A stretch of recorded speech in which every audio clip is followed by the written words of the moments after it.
Let's see the story of sound K. The name of this letter is K and the sound of this letter, here is the story. There was a little girl named Kittu. She went to the zoo to see the animals. There she saw kitten, koala and kangaroo.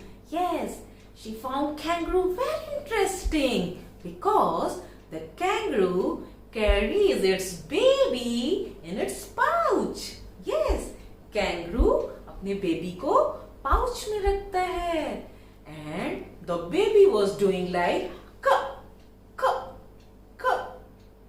Yes, the sound of letter K is k k. Kite, k k. Kettle, k. Kangaroo. Yes, the sound of letter K is K, a hard K.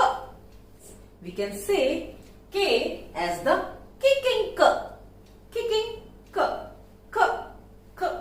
Cake, K. Kite, K.